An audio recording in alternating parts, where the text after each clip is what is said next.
Alors bonjour à tous et bienvenue à cette session de trading pour les NFP ce vendredi 8 mai 2015.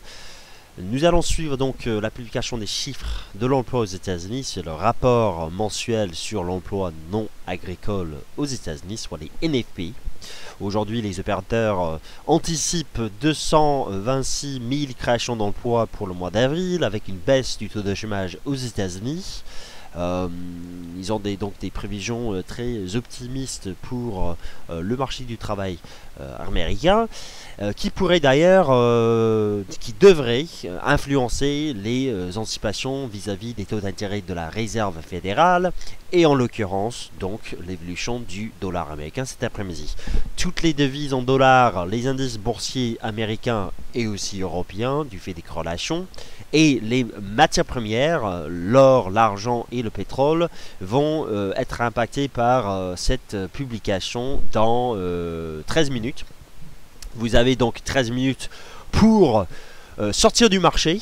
Si vous avez des positions ouvertes en intraday, vous devez penser justement, réfléchir à une sortie donc de ces marchés financiers avant la publication, parce que la volatilité va s'élever, les spreads pourraient s'élargir avec cette volatilité, la liquidité qui va diminuer dans les 10 minutes qui viennent, les market makers qui sortent du marché, qui veulent prendre moins de risques, et justement avec la statistique on pourrait voir avec des conditions de trading ou des conditions de marché donc illiquide, effectivement pas mal de volatilité cet après-midi. Donc soyez conscients de ces risques, bien entendu. On va pas non plus durant cette session forcément trader comme des bourrins sur les marchés, c'est pas le but ici. Le but en fait c'est surtout de commenter les marchés, d'analyser en temps réel les statistiques qui vont tomber, de voir si ces statistiques présentent quand même des opportunités de trading, mais c'est pas le but en fait ici de faire des stratégies de gagner ou de perdre. Le but ici c'est surtout d'apprendre pour certains, de comprendre pour d'autres, et puis si vous estimez voir justement un signal de trading avec vos indicateurs techniques, par exemple je sais pas, l'euro dollar qui casse une résistance ou quelque chose comme ça, on pourrait peut-être étudier justement des objectifs en fonction des signaux donnés.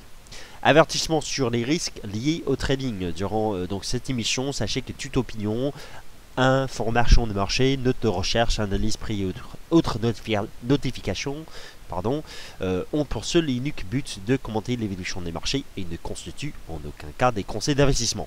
Donc encore une fois, sortez du marché, prenez aucun risque avec ces statistiques. Si vous avez une position que vous avez prise en pensant que les NFP vont battre le consensus, en pensant l'inverse, que les NFP vont sortir inférieurs aux attentes, vous devez, j'imagine, le soir jouer au poker, parce que ça revient à même. Ça revient exactement à même. D'ailleurs, vous avez j'espère, participé à notre concours NFP.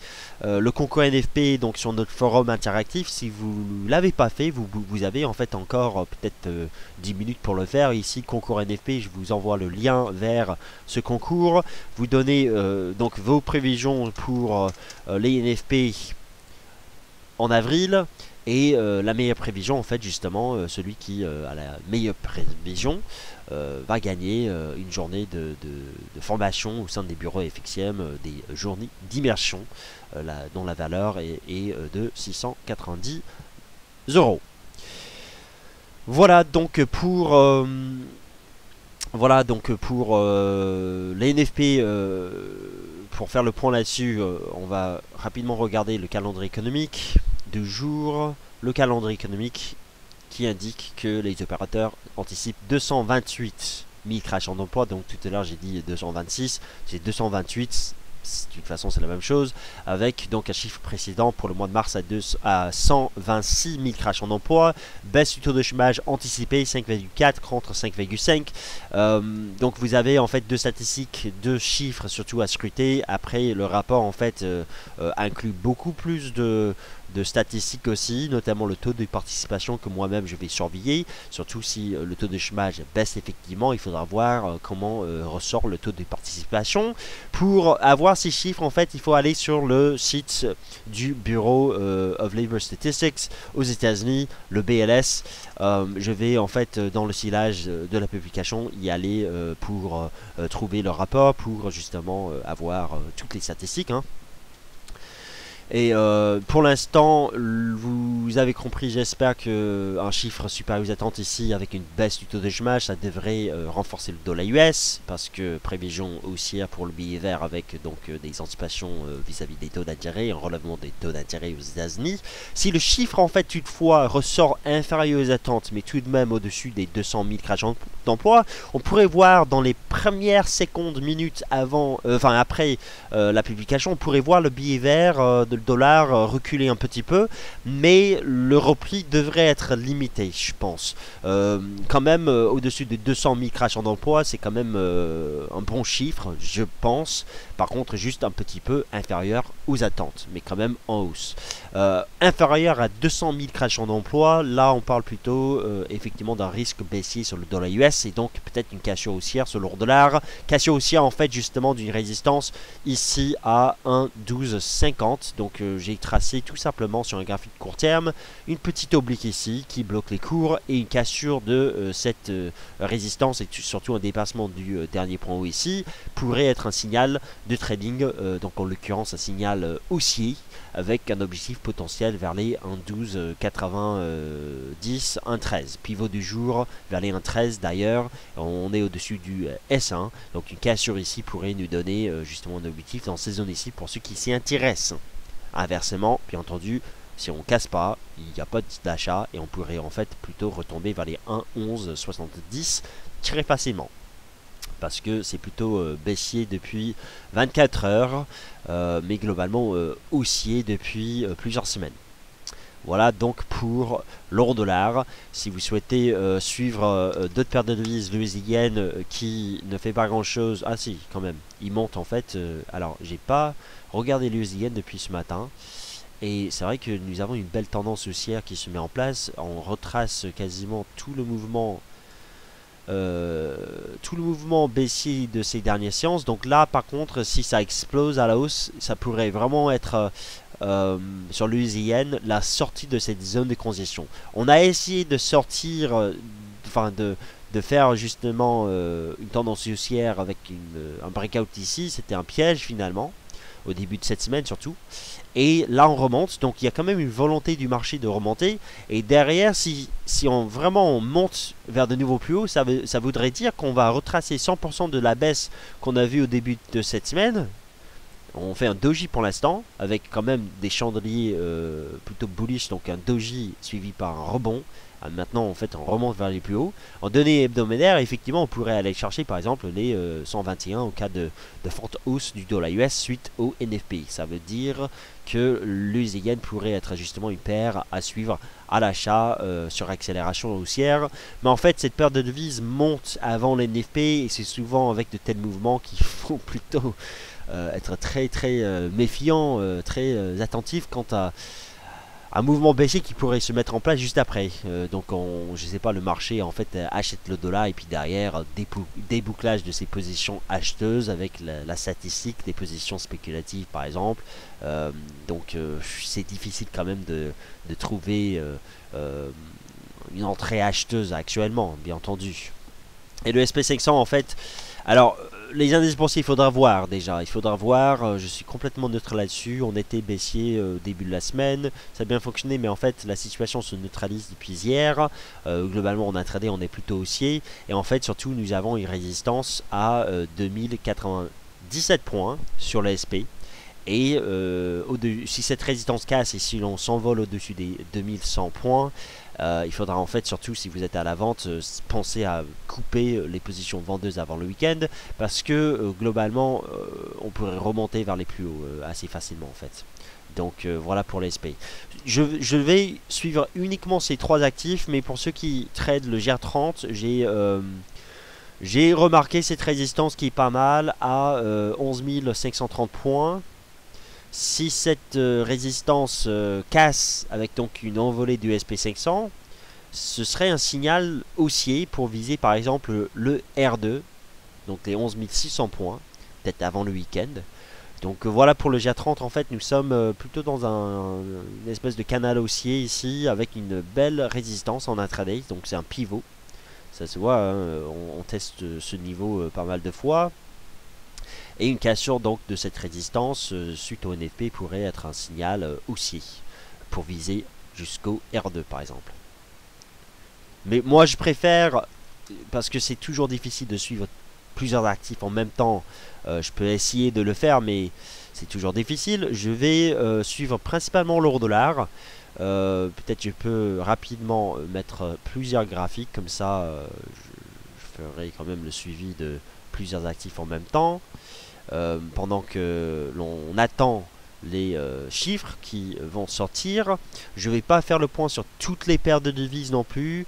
Vous savez en fait si le dollar US monte très rapidement, donc voici le Dow Jones FXM US Dollar Index, si le dollar index monte très rapidement, bien entendu toutes les paires en dollars vont potentiellement monter, baisser plutôt, monter pour certaines comme le yen et le ZCAD, mais baisser pour les autres, l'euro dollar, le GBP-USD, l'AED-USD et le NZD-USD. Donc je vais mettre en fait le yen parce que on a vu tout à l'heure qu'il était bullish jusqu'ici. Par contre il faut toujours se méfier d'un tel mouvement avant les NFP quand même. La tendance de ce matin sur le yen pourrait être complètement invalidée dans le silage des NFP.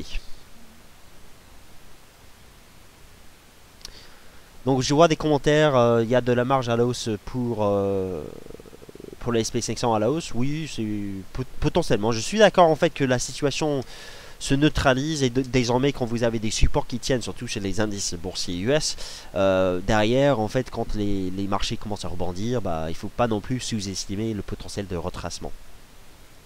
En fait on passe d'un retracement baissier potentiellement maintenant une hausse quoi. Alors je vois une question, comment rapidement, hein, c'est pas vraiment le moment de le faire 2 minutes avant l'NFP. Si vous n'aimez pas quand on publie des messages sur le chat, si vous n'aimez pas le bruit qui s'effectue, vous cliquez ici sur le chat dans notre salle de trading et vous cliquez là, son. Vous n'aurez pas plus de son, donc le bruit que vous entendez quand on publie des messages dans le chat, voilà, c'est là pour celui qui a posé des questions sur le chat. Tic-tic, il est neutre, aucun signal. Effectivement, on est neutre, bien évidemment, on est complètement neutre sur ces marchés avant les NFP. Impossible d'avoir des stratégies à 2 minutes et NFP, bien entendu. Mais je dirais, là, on est mercredi, on est vendredi, bien entendu, on est vendredi. On peut pas vraiment avoir des stratégies très agressives non plus. On peut pas avoir des stratégies très agressives avant le week-end. Moi personnellement, je sais pas pour vous, mais je suis un petit peu fatigué. Déjà aujourd'hui c'est un jour férié, mais j'ai décidé, et Sylvain aussi, nous avons décidé de venir faire le point sur les marchés avant le week-end. L'euro dollar qui commence à reculer juste avant la statistique qui va tomber d'ici peu.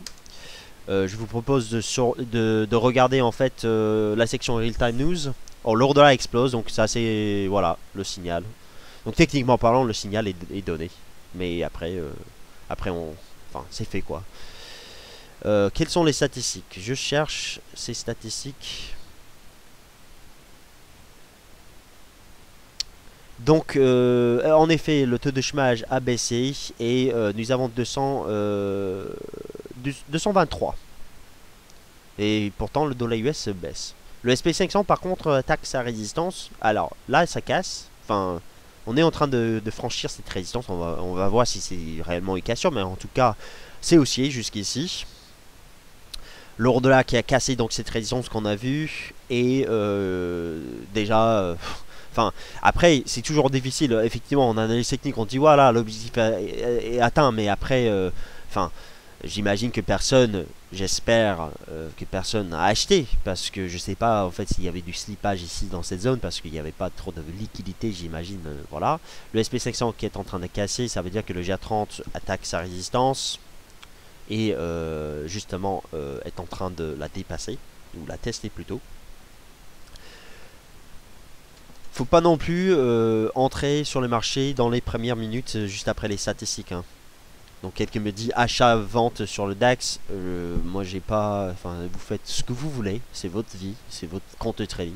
Moi je vous dis pas s'il faut acheter ou vendre. Par contre, je vais commencer à m'intéresser. Je vais regarder le site de la BLS pour avoir les statistiques. Et ensuite on va analyser ces statistiques ensemble pour mieux anticiper la suite. Alors on me dit que les statistiques au Canada sont très mauvais. Le ZCAD qui chute. Donc là, en fait, on est en train de baisser à nouveau. Alors, globalement, nous avons quand même un gros support ici sur le ZCAD. Donc, on est en train de reculer vers le support journalier sur le ZCAD. Je vais revenir sur les statistiques au Canada. Donc 223 contre 228, c'est globalement quand même un bon chiffre, on va dire, avec une baisse du taux de chômage. Donc je dirais que les statistiques sont quand même bonnes aux États-Unis. Par contre, inférieures aux attentes. C'est la raison pour laquelle peut-être le dollar US baisse un petit peu. Mais est-ce suffisant pour entraîner maintenant davantage de baisse sur le dollar? Je reste un petit peu méfiant. Donc le taux de chômage au Canada n'a pas augmenté. Donc d'où la raison pour laquelle le CAD est bullish en fait. Donc le dollar US qui a baissé et finalement le dollar canadien qui rebondit également avec les chiffres au Canada. Par contre, en fait, au niveau des créations d'emplois au Canada, on a 19,7 700 destructions d'emplois. Donc on n'a pas de création alors que les marchés avaient anticipé moins 4500 création d'emplois, enfin chiffre négatif.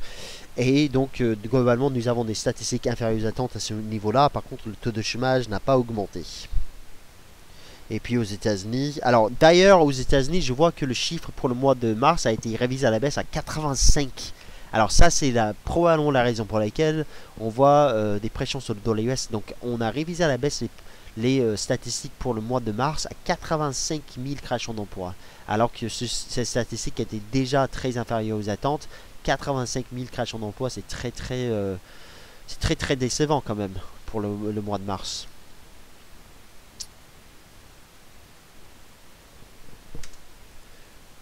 Mais dans tous les cas, le SP500, vous savez, les indices boursiers souvent ils aiment bien les statistiques inférieures aux attentes, surtout quand la Fed commence à évoquer voilà, la cherté des marchés actions.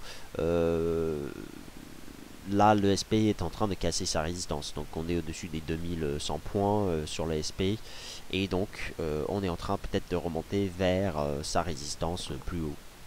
On verra bien si ça se confirme. Donc l'euro dollar est en train d'invalider ce qu'il a fait là. Donc bruit sur le marché, on retrace 100% de ce qu'on vient de faire, ce qui pourrait justement déjà le signal en fait, techniquement parlant, il y avait un signal.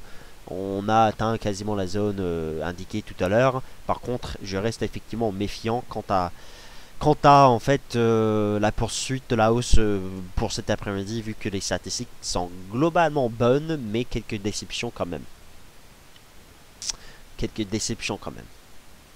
Alors je vois Yellen qui me dit que donc le SP500, une vente stoppée et un achat sur 80 points. Je ferme et j'attends les pullbacks. Bull.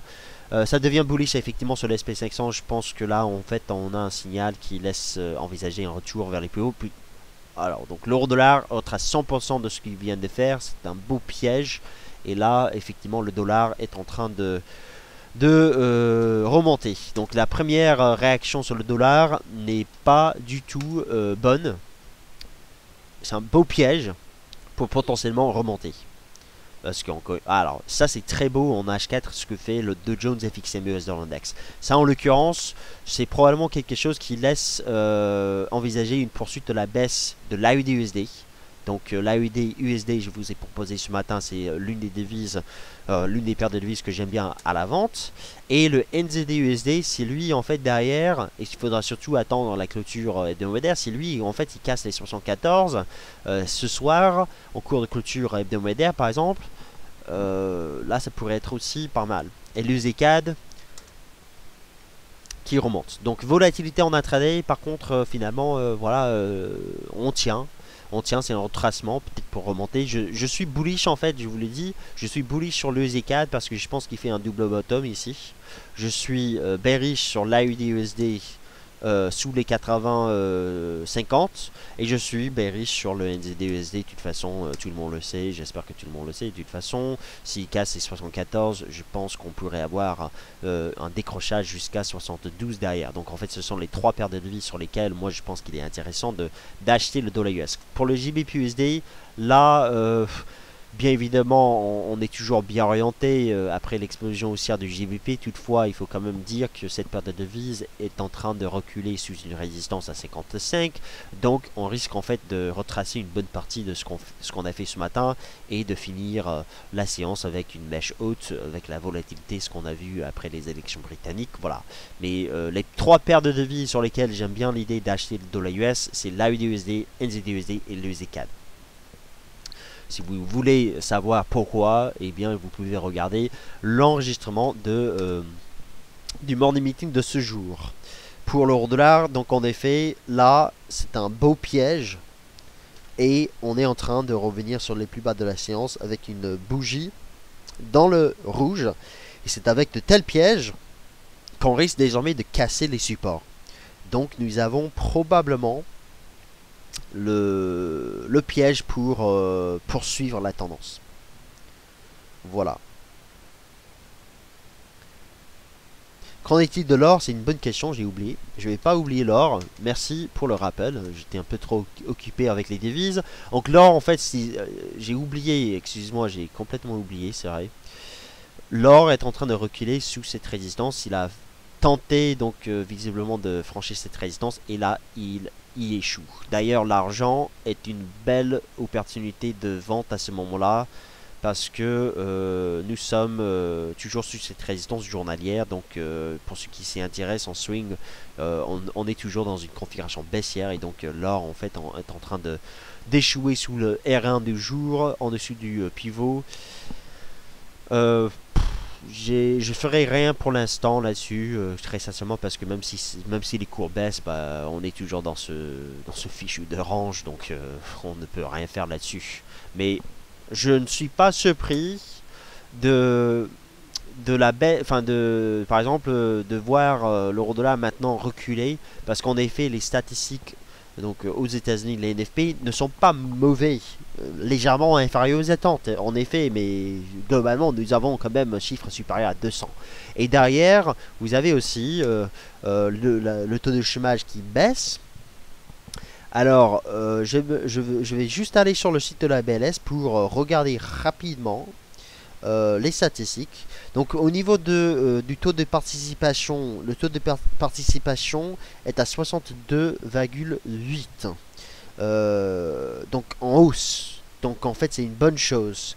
Le taux de participation, excusez-moi, est en hausse alors que le taux de chômage baisse. Donc ça en fait ça veut dire que c'est pas uniquement, enfin le taux de chômage ne baisse pas parce que il y a de moins en moins de demandeurs d'emploi sur le marché du travail. Des fois c'est le cas et cette fois-ci en avril c'est pas le cas.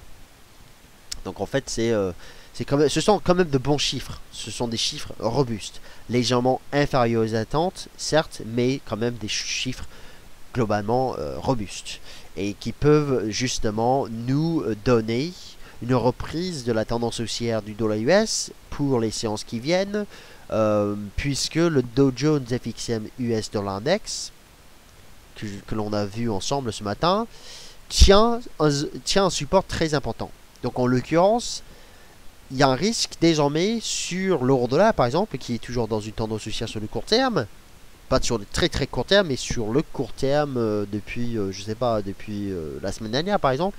Il y a un risque en fait que voilà, que l'on ne monte plus. Il y a ce risque. Par contre, l'euro-dollar, j'ai toujours pas envie forcément de vendre cette paire de devises parce qu'officiellement, on est toujours dans une tendance haussière ici. Vous voyez là, voilà. Il est tout à fait possible qu'après ce repli, qu'on rebondisse à nouveau, qu'on rebondisse en fait pour faire de nouveaux plus hauts en direction des 1,15 par exemple. Par contre, pour des paires comme l'AUD-USD, moi j'aime bien l'idée de vendre l'AUD-USD jusqu'ici sous les 80-50. L'UNZD-USD qui teste toujours son support, donc il n'y a pas de vente sur cette paire de devises non plus au cours actuel, qui pourrait soit rebondir pour mieux casser, soit casser en ligne de droite. Je pense qu'en fait la probabilité qu'on tente au moins un rebond est quand même bonne. Donc globalement nous avons un dollar US qui ne baisse pas, mais des supports sur les paires en dollars, donc une résistance sur le dollar US qui pourrait ne pas casser tout de suite. Voilà, donc l'euro dollar en gros, voilà. On a rebondi jusqu'à quasiment la résistance dont je vous ai parlé. Et puis derrière, un support. D'ailleurs, ce qui est intéressant, c'est de regarder ce que j'ai dit dans mon analyse de l'euro-dollar du jour. J'ai dit, en fait, ce matin, sur l'euro-dollar, juste rapidement, j'ai dit donc que les supports se trouvent à 1,1170 et 1,1070, voilà. En cas d'une forte hausse de l'euro-dollar cet après-midi, un dépassement des 1,13 pourrait suggérer une reprise de la tendance haussière avec des objectifs possibles à 1,1390 voire 1,15 sur le moyen terme, bien entendu. Pour l'instant, la situation technique est un peu floue et un billet neutre est plutôt recommandé à l'approche des NFP, surtout entre ces deux bornes ici. Et en fait, donc en l'occurrence, on est toujours entre ces deux bornes. Et en effet, celui qui a vu tout à l'heure, en fait, j'ai vu un commentaire sur le chat que voilà, en fait, c'est flat. Tic qui dit flat. C'est exactement ça. Mèche en haut, mèche en bas. NZD-USD sur support. Le USD-CAD qui a retracé une partie, mais qui tient. Et donc, on est en train de faire une bougie d'indécision. Mais en fait, toujours, voilà, le marché tient. Donc, moi, je reste toujours bullish sur ces paires de devises, malgré la petite baisse qu'on vient de voir. Parce que regardez la tendance de long terme. Regardez là où on est. Et regardez le deuxième test, donc mercredi, les 19,50.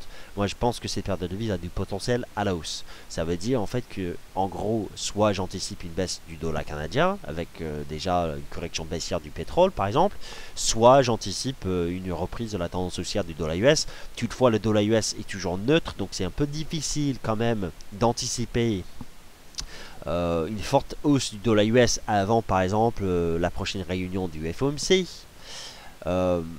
Néanmoins, il y a quelques paires de devises sur lesquelles on peut mieux acheter le dollar US. Et encore une fois, AUD-USD, NZD-USD et le ZCAD. Il faut choisir votre poison. Donc, il faut choisir la paire de devises pour des achats du dollar US. Et par contre, l'euro-dollar, il en faudra plus pour que la situation technique devienne baissière. Il en faudra plus. Je pense qu'en fait, le dollar US est neutre. Et selon ce que je vois cet après-midi, on n'aura pas forcément de tendance sur le dollar US. Pas tout de suite en tout cas. Peut-être plus tard cet après-midi, on va choisir une direction. Mais pour l'instant, on hésite. Et donc en fait, avec cette hésitation, c'est là où on a des tendances sur les paires croisées, mais pas sur les paires en dollars. Et donc il faut choisir, si vous voulez acheter le dollar US, il faut choisir la bonne paire, en l'occurrence les dollars des matières premières. Si vous voulez vendre le dollar US, il faut choisir plutôt des paires qui sont jusqu'ici haussières, comme l'euro dollar et comme la livre sterling, donc les devises européennes.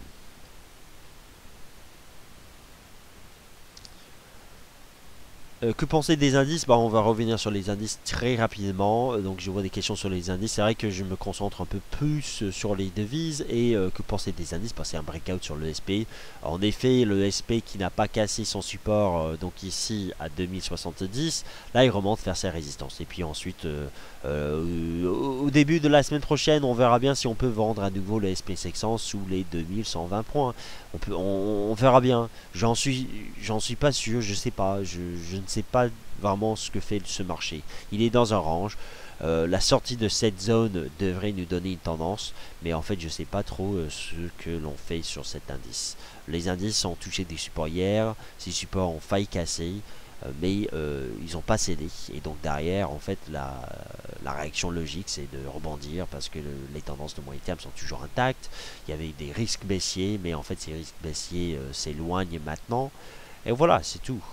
Donc on va pas non plus vendre les indices sans bonne raison cet après-midi. La réaction aux NDP est bonne, que ce soit parce que il y a quand même quelques statistiques inférieures aux attentes, que ce soit parce que les opérateurs se disent bah la NFP sera quand même robuste, donc c'est bon pour la croissance. Les indices boursiers sont en train de remonter. Que penser du CAC 40 par exemple? Bah, le FRAC 40 qui dépasse les 5013 points, donc en fait il va remonter probablement vers les 5100 points, voilà. Donc on est parti pour aller chercher les 5100. Et puis le GA30 qui donne donc le signal qui au-dessus de sa résistance, on vient de voir, voilà, il casse sa résistance. On a vu tout à l'heure cette zone ici, il est en train de la casser, donc il pourrait remonter vers les 11 600 points comme je vous l'ai dit.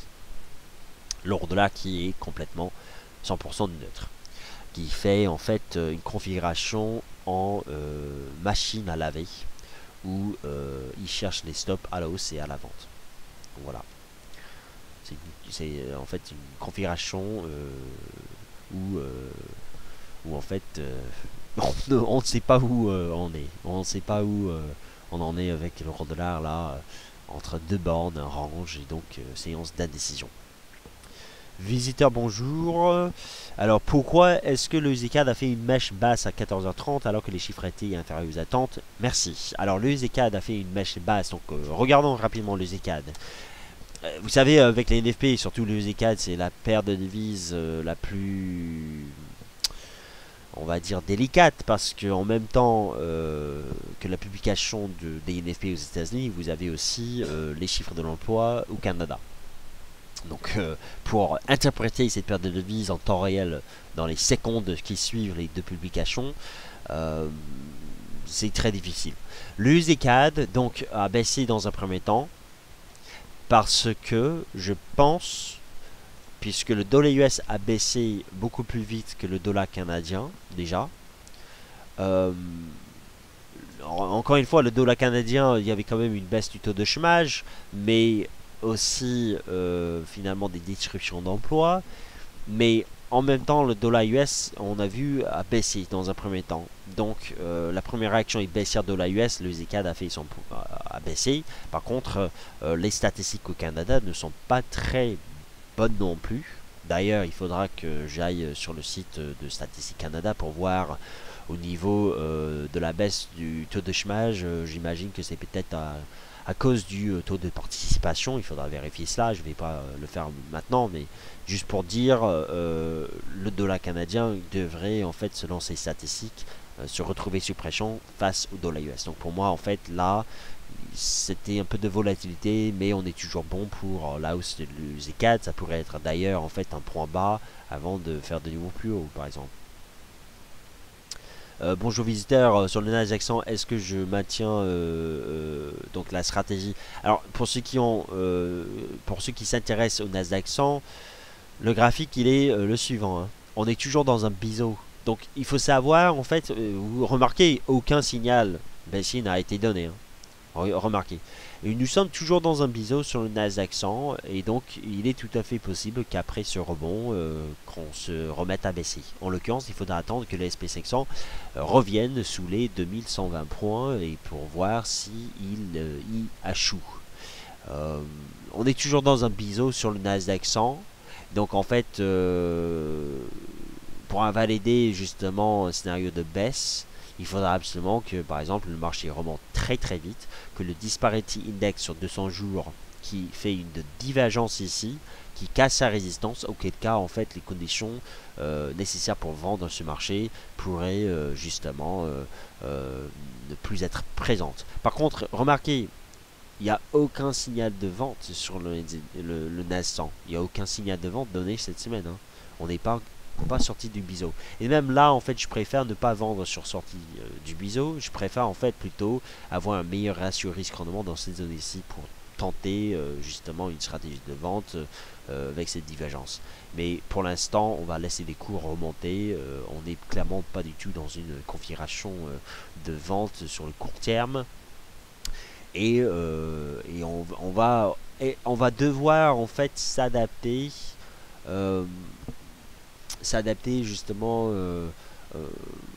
à l'élan, au momentum sur le marché, parce que on va pas en fait non plus donner un signal de vente quand on remonte ici, et si les cours recommencent à baisser, il n'y aura aucun signal de vente jusqu'à ce qu'on casse par exemple les 4340 points. Mais par contre, le Disparity Index pourrait nous aider à mieux anticiper justement un retournement si les cours remontent et se remettent à baisser. Donc, aucune situation, aucune stratégie de vente sur les indices boursiers avant le week-end, puisque les supports ont tenu hier. Et donc, le SP500 remonte au-dessus des 2100 points. Il pourrait remonter vers les 2120. Il faudra attendre la semaine prochaine pour voir ce qu'on peut faire réellement sur ces indices. Ils vont remonter vers la prochaine résistance. CAC 40, c'était les 5100 points. Voilà. Et qu'est-ce qu'il faut penser donc du Bund allemand? Je sais pas. J'avoue que j'ai pas regardé le Bund aujourd'hui. Pas grand chose. Je ne suis pas le Bund en fait en intraday. Il a fait un marteau hier. Il se stabilise. Il est en train d'établir un support ici à 153,70. Mais voilà. Je ne suis pas le Bund plus que ça. Hein. Je reste focalisé sur les marchés les plus traités. Waouh, l'euro-dollar. Ah waouh. Là, ça commence à... Très sincèrement, je ne sais pas quoi penser. Je ne sais pas quoi penser de tout ce bruit sur le marché. C'est la raison pour laquelle moi je pense que de toute façon on va pas trader ce bruit sur le marché avant le week-end. Là il est 14h50.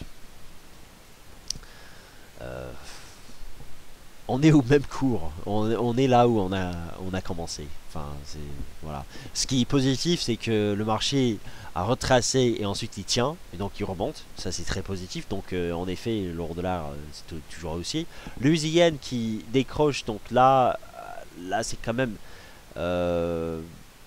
plutôt bearish, je dirais. C'est plutôt bearish, mais avec quand même beaucoup de bruit sur le marché. Donc, remarquez qu'on a baissé. Donc, en effet, là, voilà une leçon. Une leçon, là, le marché était très bullish au début. Et puis, je vous ai dit, il fallait quand même se méfier de ce mouvement avant les NFP. Et décrochage. Et on a tout retracé à la baisse. Et ensuite, on a tout retracé à la hausse. Et maintenant, on est en train de reculer à nouveau. C'est incroyablement indécis comme marché. Mais c'est juste une belle leçon au niveau des mouvements qui ne doivent pas être suivis avant une statistique comme la NFP. Le marché, je sais pas du tout qui a osé d'acheter le marché ici. Je ne sais pas, je comprends pas en fait les gens qui achètent le marché avant les NFP et puis on se retrouve tout en haut ici puis derrière, bam, appel de marche. Je ne sais pas qui achète le marché avant ces statistiques. J'espère que c'est pas vous. J'espère que c'est pas nos lecteurs quand même. Dans tous les cas, c'est incroyablement juste étonnant de voir le marché monter tellement avant une statistique et puis décrochage. Voilà. Donc pour l'USIN, support, le marché sous pression, mais un support ici est établi. Ça se voit là. Donc le marché se stabilise. Après, très sincèrement, le yen, finalement, c'est complètement neutre parce que bonne chance, hein, si vous comptez trader tout ça, bonne chance. Moi, je pense que c'est pas du tout quelque chose à faire. Je m'intéressais uniquement à l'USN pour une envolée des cours, pour potentiellement mieux anticiper une sortie de cette zone. Mais là, on va pas le faire, donc je vous souhaite bonne chance si vous comptez trader tout ce bruit bizarre sur le marché. C'est juste intradable. Intradable.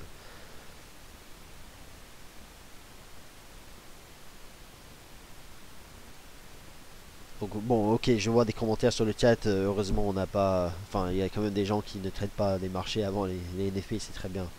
C'est l'une des leçons les plus importantes sur les marchés boursiers. Ne tradez jamais avant les NFP, ne tradez jamais avant la Banque Centrale Européenne, avant la Fed. Est-ce que Lucas 100, est-ce que le scénario est toujours valide? Je pense que les élections ont changé complètement pour Lucas 100. Toutefois, on verra bien ce qui se passe quand on arrive à nouveau vers les 7100 points. Peut-être effectivement le marché semble... Alors, il faudra que je regarde le graphique mensuel.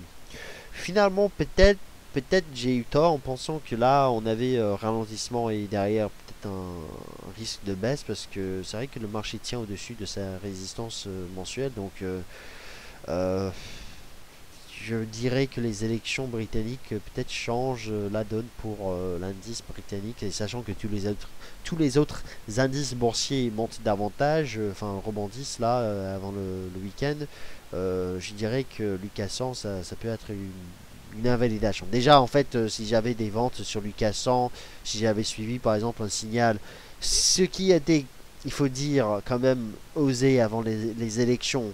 Donc déjà, si vous avez vendu, donc hier on avait étudié un biseau sur le Lucas 100, il en est sorti par le bas et il y avait quand même une baisse donc dans un premier temps.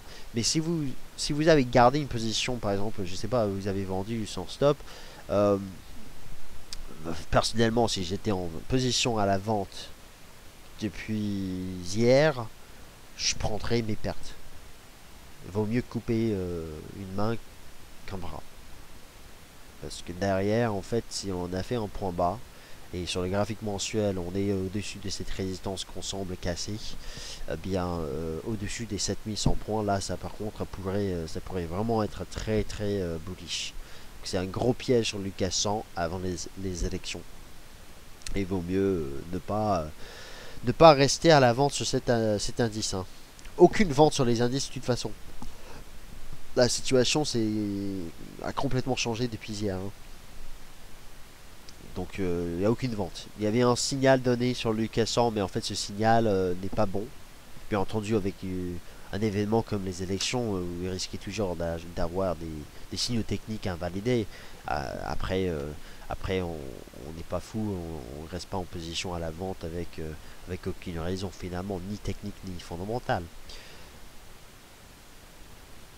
Ça sent la manipulation sur l'euro dollar. Non, c'est pas la manipulation. La manipulation, c'est autre chose. Ça sent juste des ordres qui sont passés sur le marché, peut-être des algorithmes, mais ça, c'est pas la manipulation. La manipulation, c'est complètement autre chose. Alors, cette trader qui me dit salaire horaire moyen 2,2% contre 2,3% prévu après 2,1%. Quel est mon avis là-dessus? Eh bien, c'est quand même une hausse des salaires, hein. Une accélération donc des salaires, après inférieure aux attentes, mais quand même une hausse des salaires. Après, en fait, il faut dire que 2,2% c'est assez molle comme croissance des salaires. Hein. Je vais en fait, ça trader et puis pour les autres, je vais comme d'habitude pour les NFP. En fait, j'ai un tableau ici, mon tableau Excel avec toutes les statistiques. Je vais cet après-midi mettre à jour mon tableau avec donc des graphiques et je vais publier ces graphiques sur le site pour vous pour avoir justement une meilleure vision des choses avec les NFP. Ça prend un peu de temps, je peux pas le faire en temps réel avec vous non plus. Je pense que vous, ce serait quand même ennuyeux pour vous de me voir mettre à jour mon tableau Excel, mais voilà, les graphiques en fait que je suis sur les NFP avec donc la déception des NFP en avril. On a donc 200, c'était quoi? C'était 223, enfin je m'en peux plus, avec ici c'était 89, voilà, quelque chose comme ça. Bref, je vais faire ça tout à l'heure après cette émission. Donc l'euro dollar vient de faire un gros doji avec donc une belle mèche basse en H4. En H4 ça donne quoi? Eh bien ça donne un support qui est toujours intact. Donc en fait l'euro dollar veut toujours au moins ne pas casser les supports, mais là en fait on a deux mèches basses sur donc les 1,1180 et c'est plutôt bullish en fait. Enfin, j'avoue que entre la hausse et la baisse, il y a plus d'informations haussières ici. Donc ça commence à remonter, ce qui veut dire que là, on pourrait peut-être avoir une reprise de la hausse de l'euro dollar, parce que le marché tient, avec le yen qui donc a décroché, donc est sorti d'un... Visiblement c'était un biseau avant les NFP et ensuite on est sorti par le bas. Avec l'once d'or alors qui a baissé, mais là en fait ça tient, donc le dollar US se met à baisser. Donc là, je vais revenir sur l'once d'or, sachant que le dollar recommence à baisser.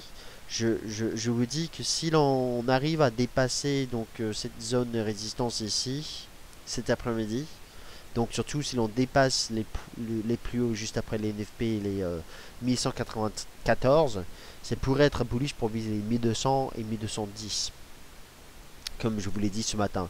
Donc en fait, le marché baisse, mais il prend appui sur des zones finalement de soutien. Le NZD-USD en l'occurrence, il tient son support. Hein. Vous avez un support qui tient ici.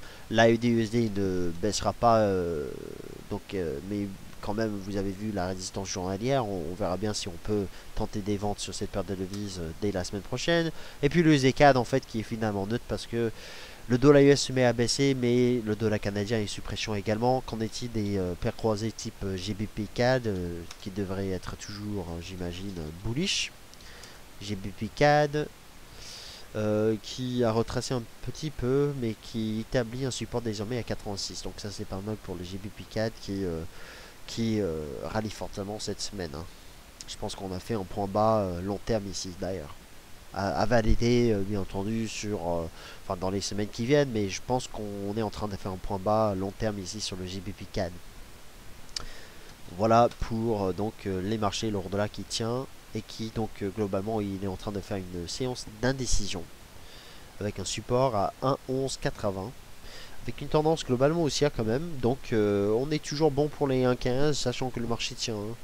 On est toujours bon pour les 1,15 pour ceux qui c'est vrai que quand on prend un retracement, quand on retrace 100% d'un chandelier par exemple, c'est pas génial parce que si vous avez acheté par exemple le breakout au-dessus des 1,1280 il y a 2 jours, bah ensuite le marché est revenu jusqu'à 1,1180 cet après-midi, mais on est toujours bon en fait finalement pour les 1,15, sachant que le dollar n'explose pas, il n'explose pas donc aucune raison de croire que là je ne sais pas si on peut s'attendre toutefois à une cassure baissière du dollar US. Je pense qu'on restera plutôt neutre et donc les paires croisées vont suivre des dynamiques intéressantes alors que le dollar cherche justement une direction claire mais toujours en support et puis les rebonds sont jusqu'ici vendus. Je ne sais pas si on peut s'attendre toutefois à une cassure de ce support, c'est difficile.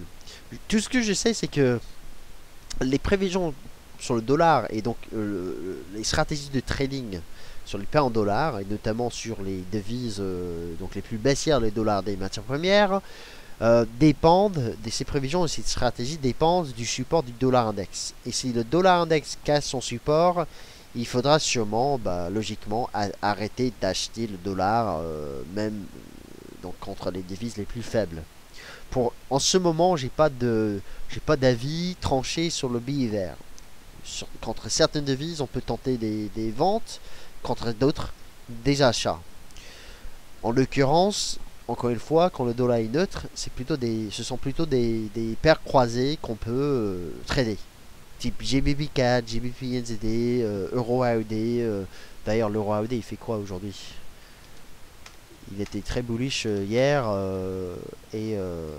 bon, il cale, ça cale. Il était très bullish hier et puis ça cale maintenant.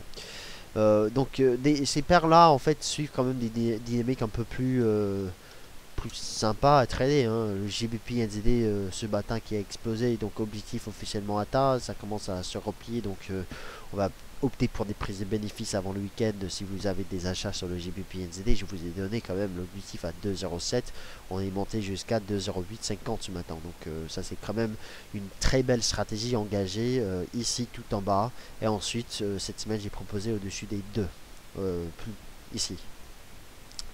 Donc ça c'est en fait une stratégie qui était enfin vraiment pas mal. Cette semaine j'ai proposé au-dessus des deux. En gros c'était quoi? C'était 800 pips à la hausse quoi. C'est incroyablement joli ce qu'il a fait cette semaine.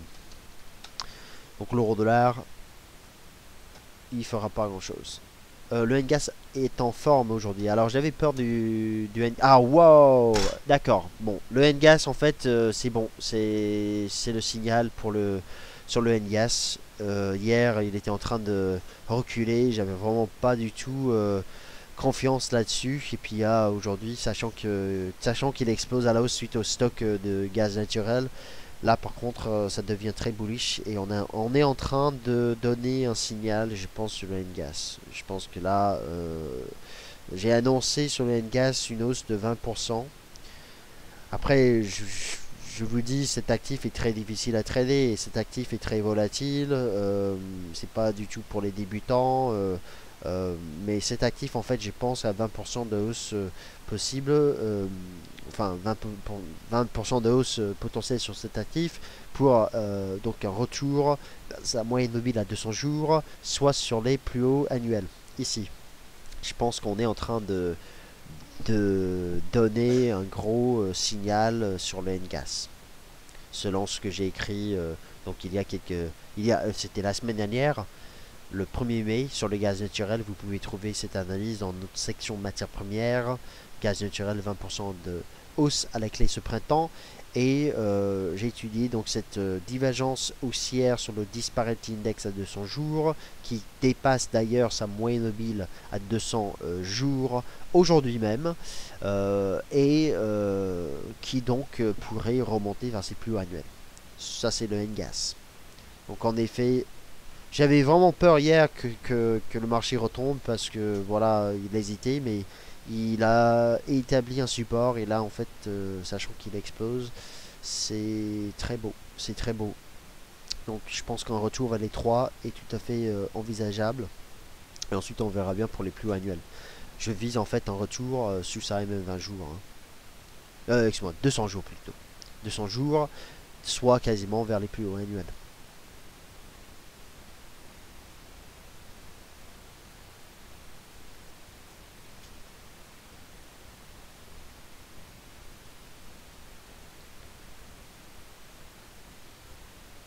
Visiteur, bonjour. Question, donc je descends sur le chat pour répondre aux questions. Les chiffres du NFP sont un petit peu inférieurs aux attentes, mais bien meilleurs que le mois dernier. Donc pourquoi l'euro dollar n'est-il pas en baisse? Alors, c'est une bonne question. Vous savez, enfin, je peux pas expliquer quand même tous les mouvements sur le marché non plus. En gros, le marché ne monte pas, mais il ne baisse pas non plus. Voilà. L'euro, en ce moment, est haussier. On le sait. Le dollar est sous pression. Le dollar, toutefois, ne baisse plus vraiment. Le marché est indécis. Le marché se cherche. Et vous avez en fait donc de meilleurs chiffres pour le marché du travail ce mois-ci. Par contre, en fait, les derniers chiffres au niveau de la croissance économique ne sont pas très bons. Donc je pense qu'il faudra davantage de statistiques aux États-Unis pour avoir une meilleure vision des choses, notamment au niveau de la croissance économique. Je pense qu'en fait le dollar va rester plutôt neutre à l'approche de la prochaine réunion du FOMC. Et donc là on est probablement dans des marchés de faible volatilité un petit peu avant cette prochaine réunion justement. Cette prochaine réunion qui est, je vais vous dire la date, la prochaine réunion du FOMC c'est le 17 juin. Donc bon, c'est quand même dans un mois et demi. Après il y a quand même beaucoup d'événements avant le 17 juin, mais voilà, c'est là où les économistes avaient anticipé le premier relèvement des taux d'intérêt. Il y en a encore qui le pensent, mais en fait, moi je pense que c'est mort depuis le mois de mars, et c'est surtout mort. Voilà, donc ça va être un peu plus difficile peut-être d'anticiper, d'avoir des prévisions au-delà de quelques séances sur les paires en dollars. On va plutôt choisir des opportunités de trading de court terme en fonction de l'analyse technique, en fonction des statistiques qui sont publiées. Mais par contre, en fait, pour les prévisions moyen et long terme, c'est quand même difficile en ce moment. C'est quand même difficile. Qu'est-ce que je pense du WT? Je vais regarder rapidement.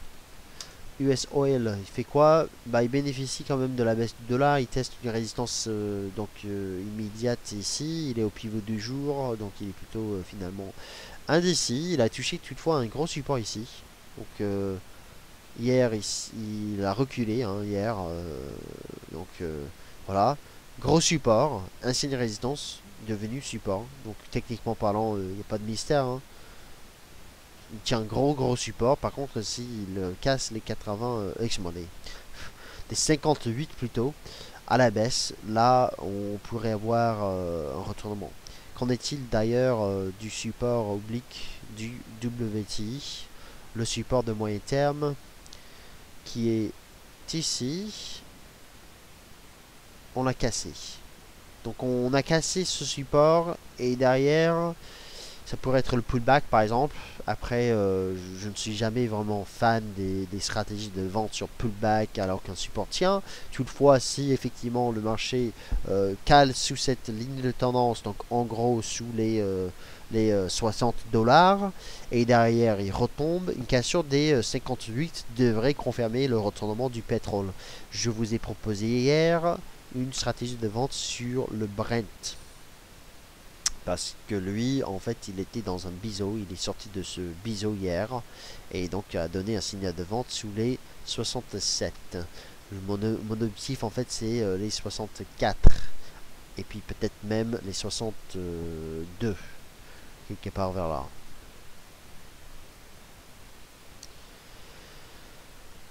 Donc le N-Gas est en forme, le pétrole arrête de baisser. Enfin, le WTI est beaucoup plus bullish que le Brent. Hein. Remarquez que la configuration sur le WTI est beaucoup plus bullish. En fait, on a cassé cette ligne de tendance, mais finalement, on a une neutralisation de la tendance globalement. Par contre, si on retombe et si on casse le support la semaine prochaine, là par contre, ce sera pour moi un signal baissier avec un objectif probablement vers les 55 à ce moment-là, le prochain support que je vois. Peut-être même jusqu'à 54. Voilà pour le pétrole. Bonjour visiteurs, est-ce que je pense qu'il existe une divergence baissière en H4 sur l'euro dollar? Je reviens sur l'euro dollar, on va regarder ensemble. Est-ce qu'il y a une divergence entre ce sommet ici et ce sommet là? Je ne sais pas, je vais regarder. Avec le RSI, enfin moi je regarderai avec le RSI après, je sais pas si... ça se peut... Ça se peut en fait, j'aime pas, pour une raison. Avec les divergences, en fait, on n'est pas vraiment censé voir le RSI baisser à nouveau jusqu'à 50 en fait. Enfin, je ne sais pas s'il s'agit d'une divergence. En l'occurrence, pour moi, c'est pas une divergence à trader parce que les conditions pour trader une telle configuration ne sont pas bonnes. Par contre, en fait, en effet, si les cours reculent et cassent les 1,1170 à la baisse, le RSI, lui, devrait quand même baisser bien en dessous des 50. Et là, en effet, ça pourrait être quand même... un momentum baissier sur le marché. Après, je ne sais pas s'il s'agit d'une divergence. Moi, je ne pense pas. En tout cas, pour moi, les conditions pour trader une telle divergence ne sont pas présentes. Alors donc ce visiteur c'est moi la dernière fois avec la divergence d'hier. Alors donc en effet hier visiteur vous avez eu raison sur donc la divergence ici. En effet j'étais sceptique à ce moment-là donc voilà. Juste en fait la divergence d'hier elle était par contre bonne. Donc pour revenir sur les divergences, pourquoi elle était bonne? Parce qu'en fait le RSI n'a jamais baissé en dessous des 60 en fait là. Entre ces deux sommets là, Vous avez le RSI qui a arrêté de monter. Quand vous m'avez demandé hier s'il y avait une divergence, en fait on était tout en haut ici, avant le début de la baisse. Et c'était pas possible de dire si oui ou non il y avait une divergence. Par contre, à partir de ce chandelier ici, quand on a commencé à baisser, donc ça veut dire en fait on n'arrivait pas à maintenir justement le momentum haussier ici du matin. En effet, à partir de ce chandelier là, on pouvait évoquer une divergence. Et en fait, c'était à partir de ce chandelier ici que le RSI a cassé son support pour justement entrer dans une tendance baissière, donc un signal sur le RSI pour donner la première confirmation de la présence d'une divergence. Et ensuite, les cours en fait donc ont cassé cette oblique là.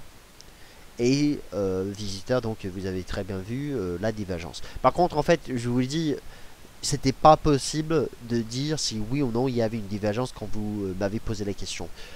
Alors que ce soit coïncidence, vous avez eu la chance ou bien effectivement vous êtes très très bon avec les divergences, c'était officiellement pas possible de vous dire que en effet il y avait une divergence et qu'on pouvait trader une divergence quand vous m'avez posé la question.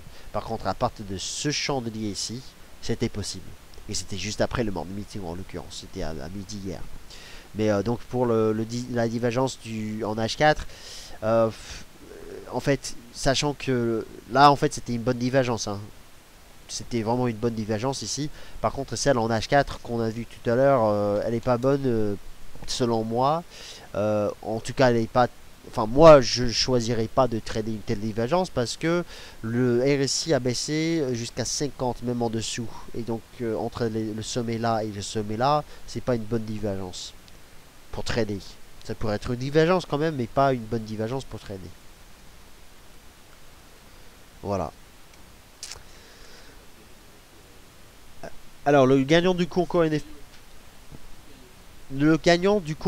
NFP, c'est Payo sur notre forum. Donc Payo, félicitations. C'était quoi son 224? C'était ses prévisions, donc il a vu très très juste. Il doit être embauché chez la BLS, donc ou chez la Fed même.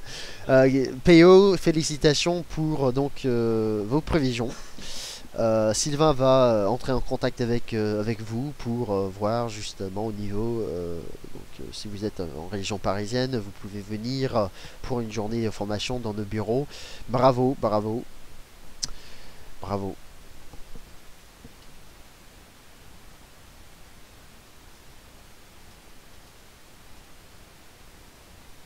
Donc, je vois des questions.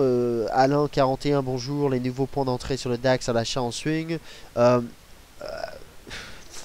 j'ai pas trop envie de vous donner des stratégies en swing. On est vendredi, il est 15h20, il n'y a plus de statistiques à suivre. Je pense qu'on va partir en week-end. Enfin, j'ai pas trop envie de vous dire voilà on va une stratégie en swing. Par contre, je vois que le DAX techniquement parlant il pourrait s'il arrive à tenir désormais au-dessus des 11 500 points quand même, il pourrait peut-être aller chercher sa prochaine zone de résistance ici, il valait 11 600 50 points, enfin voilà. Mais je préfère en fait aujourd'hui ne rien faire. Enfin, on arrête, c'est fini. La semaine est faite, le gas explose, peut-être qu'il va monter davantage, je pense qu'il va le faire. Mais ce sera en fait à partir de lundi qu'on va réétudier des stratégies possibles. Après, quand même des clôtures hebdomadaires ce soir qu'on pourrait justement étudier. Voilà le breakout du gas, la résistance qui est en train de céder sur cet actif. Bon, je vais arrêter là. Donc il est 15h20, fin de week-end. N'oubliez pas d'alléger vos positions avant le week-end. Ensuite, vous pouvez passer un très bon week-end et on va se retrouver lundi. Je vous remercie de votre suivi des marchés avec nous, Daily Fix, cette semaine et cet après-midi. Je vous donne rendez-vous dès lundi matin à donc 8h45 avec Sylvain pour le rendez-vous des scalpers et à 9h15 avec moi pour le Good Morning CAC 40. Merci à tous, je vous souhaite de bons trades enfin plus de trade aujourd'hui, mais bonne sortie de position avant le week-end et à lundi.